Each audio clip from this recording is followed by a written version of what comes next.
It was a dark and stormy night, and a group of teenagers were on a camping trip deep in the woods. They had set up their tents and were sitting around the campfire, roasting marshmallows and telling ghost stories. Suddenly, they heard a strange noise coming from the trees. It sounded like something was moving through the underbrush. They all froze, listening intently. "Did you hear that?" asked Rachel, one of the girls in the group. "Yeah, what do you think it could be?" said Jake, one of the boys. "I don't know, but it's freaking me out," said Sarah, another girl. They all huddled together, scanning the darkness for any sign of movement. Suddenly, a figure emerged from the trees. It was a tall, gaunt man with long, tangled hair and a pale, ghostly complexion. The group screamed and scrambled to their feet, but the man just stood there, watching them with cold, dead eyes. "Who are you?" yelled Jake, brandishing a stick like a weapon. The man didn't answer, but he took a step closer, and the group could see that his clothes were old and tattered, and his hands were gnarled and twisted. "Stay back," shouted Sarah, grabbing a flashlight and shining it in the man's face. But the light only seemed to make him angrier, and he lunged forward, his fingers curling into claws. The group scattered in all directions, screaming and tripping over fallen branches and rocks. They could hear the man's laughter echoing through the trees as he chased them down. Finally, they reached their campsite and dove into their tents, zipping them shut and huddling together in terror. But the man was not deterred. He circled around the tents, scratching at the fabric and whispering sinister threats. "We have to do something," whispered Rachel, her hands shaking with fear. But what could they do? They were trapped, with no way to defend themselves against this terrifying stranger. As the night wore on, the man's laughter grew louder and more deranged, until finally it faded away into silence. The next morning, the group emerged from their tents, shaken and exhausted. They looked around, but there was no sign of the man, or any evidence that he had been there at all. But they knew that he had been real, and that they had narrowly escaped a terrible fate. From that day on, they never ventured into the woods at night again, and they always made sure to bring plenty of weapons and supplies on their camping trips, just in case they encountered something even more terrifying than they had that night. Despite their fear and trauma, the group managed to pack up their camping gear and hike back to civilization. They didn't speak much on the way back, each lost in their own thoughts about what had happened. When they reached the nearest town, they went to the police station and reported the strange man they had encountered in the woods. The police listened to their story but were skeptical, thinking that perhaps they had just encountered a homeless person or someone playing a prank. But the group knew what they had seen and heard, and they refused to back down. They gave detailed descriptions of the man, and the police promised to investigate the area. Days turned into weeks, and the group tried to put the incident behind them. But they couldn't shake the feeling that something was still out there, watching and waiting for them. Then, one night, Rachel received a call on her cell phone. It was a strange, distorted voice, barely audible over the static. "I'm still here," the voice said. "And I'm coming for you." Rachel screamed and dropped the phone, but when she picked it up again, the line was dead. The group immediately contacted the police again, but they were told that there was no evidence of anyone in the area.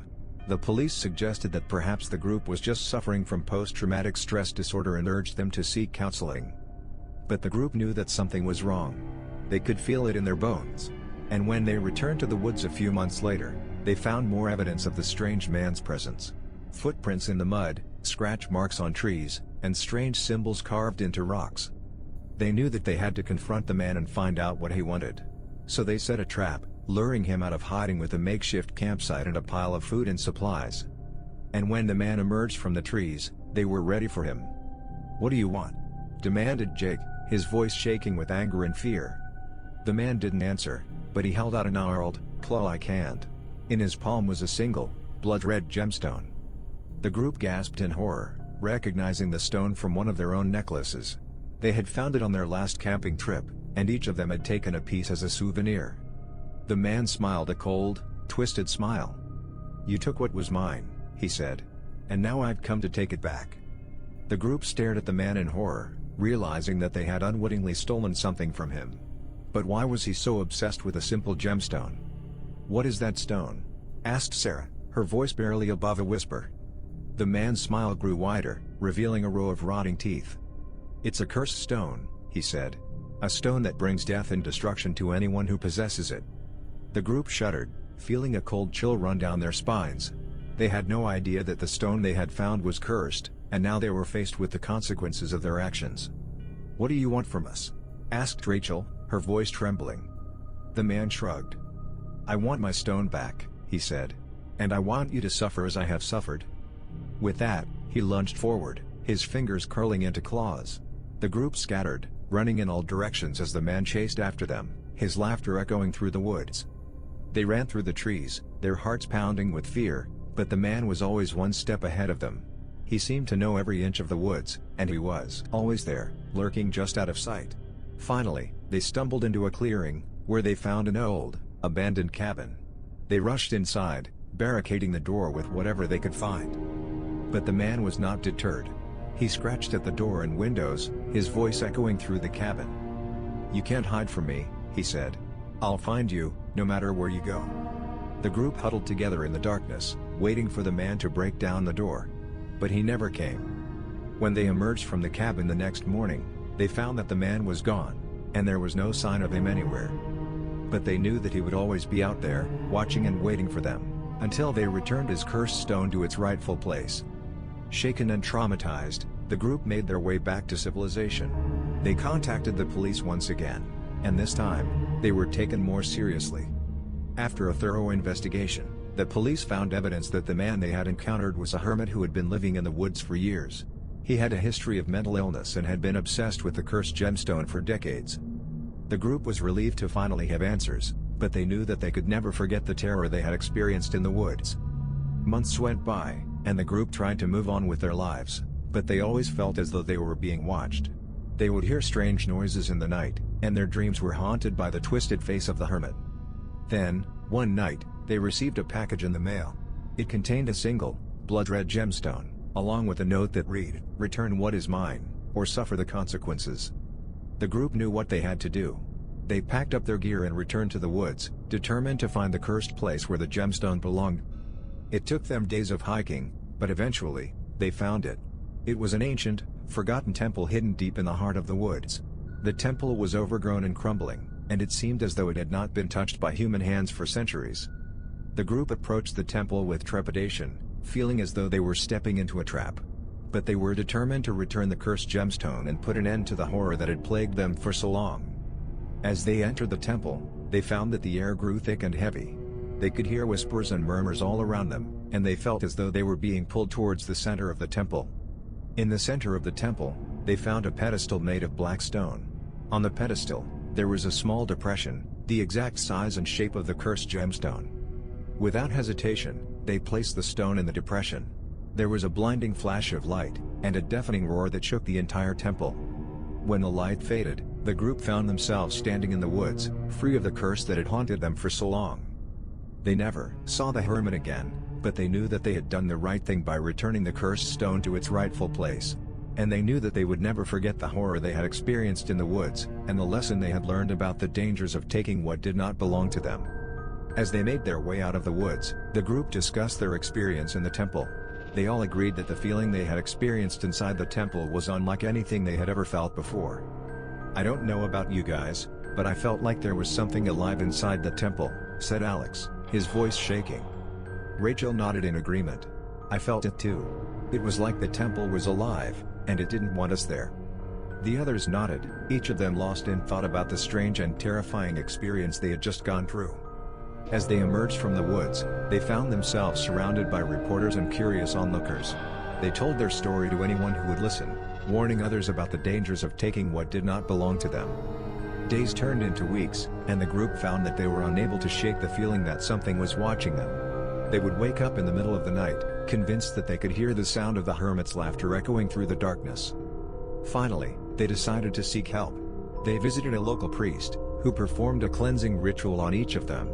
The ritual seemed to work, and the group felt a sense of peace and calm that they had not felt since before they had found the cursed gemstone. Years went by, and the group grew old.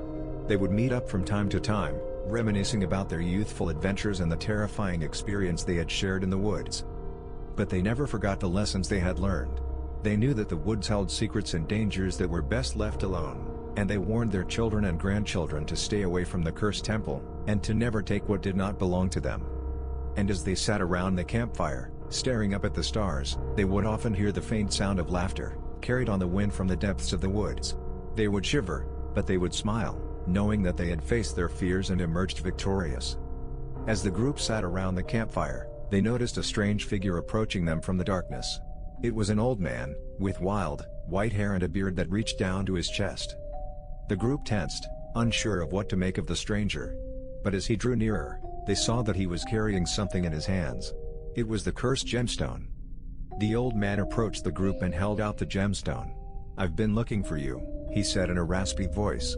"I know what you did, and I know why you did it. I'm not angry, but I want you to have this back." The group looked at each other in disbelief. They had returned the gemstone to its rightful place years ago, and they had never expected to see it again. "Why are you giving it back to us?" asked Rachel, her voice shaking. The old man smiled, revealing a set of yellowed teeth. "Because you did the right thing. You returned what was mine, and you put an end to the curse that had plagued me for so long. And now, I want you to have it as a reminder of your bravery and your wisdom." The group hesitated, unsure of whether they wanted to accept the gemstone back into their lives. But as they looked into the old man's eyes, they saw a glimmer of kindness and gratitude that they could not ignore. They accepted the gemstone back, and the old man disappeared into the darkness. As they held the gemstone in their hands, they felt a sense of peace and closure that they had not felt in years. "Maybe we should bury it again," said Alex, his voice barely above a whisper. "No," said Rachel firmly. "We've been given a second chance to do the right thing. We'll keep it, and we'll make sure it never falls into the wrong hands again." The others nodded in agreement, and they sat around the campfire, gazing into the flickering flames and holding the cursed gemstone in their hands. They knew that they would never forget the horrors they had faced, but they also knew that they had emerged stronger and wiser, with a newfound appreciation for the dangers that lurked in the darkness. As the night wore on, the group shared stories of their lives since they had last seen each other. They talked about their families, their careers, and the adventures they had had over the years. But despite the happy conversation, they couldn't help but feel the weight of the cursed gemstone in their hands. They knew that it was a reminder of the danger that they had faced, and the mistakes they had made. As the fire began to die down, they decided to call it a night. They packed up their gear and headed back to their cars, with the cursed gemstone carefully stowed away in a locked box. As they drove home, they discussed what they should do with the gemstone. Some suggested that they should donate it to a museum, or even destroy it completely. But Rachel was hesitant. "I don't think we should destroy it," she said. "We've been given a second chance to do the right thing, and I think we should keep it. We can make sure that it never falls into the wrong hands again." The others nodded in agreement, and they agreed to keep the gemstone safe, always mindful of the power it held. Days turned into weeks, and the group settled back into their normal lives. But they couldn't help but feel that something was different. They had faced a great danger, and emerged from it with a newfound sense of responsibility and courage. As they looked back on their adventure, they knew that they had learned a valuable lesson. They knew that the world was full of secrets and dangers, and that sometimes the most valuable treasure was the wisdom and knowledge gained from facing those dangers head-on. 1 year later, the group received an unexpected message. It was from the old man they had encountered in the woods. He had left them a cryptic message, telling them that the gemstone had awakened an ancient evil, and that they were the only ones who could stop it. The group was hesitant to get involved again. But they couldn't shake the feeling that they had a responsibility to finish what they had started. They agreed to meet at the same campsite where they had first encountered the old man, and prepare themselves for the unknown. As they set up camp, they noticed that the woods around them seemed different. The trees were twisted and gnarled, and the animals were nowhere to be found. They knew that something was wrong, and they prepared themselves for whatever was to come. Just as they were settling in for the night, they heard a sound that chilled them to the bone. It was a low growl, like that of a wild animal, but deeper and more sinister. Suddenly, a figure appeared in the darkness, silhouetted by the flickering flames of the campfire. It was a massive creature, with black, scaly skin and eyes that glowed like red-hot coals. The group sprang into action, brandishing their weapons and preparing to fight for their lives. But as they charged towards the creature, it disappeared into thin air, leaving them confused and disoriented. As they searched for the creature, they realized that they were in a different place than they had been before. The trees were taller and thicker, and the sky was dark and foreboding. They knew that they had been transported to a different realm, one that was far more dangerous and unpredictable than the one they had left behind. And as they looked into the darkness, they realized that they were not alone. The ancient evil that the old man had warned them about was lurking in the shadows, waiting to strike. The group stood in silence, preparing themselves for the fight of their lives. They knew that they were facing a danger that was beyond anything they had ever encountered before. But they also knew that they had each other, and the knowledge and courage they had gained from their previous encounter with the cursed gemstone. And with that, they charged into battle, ready to face whatever horrors lay ahead.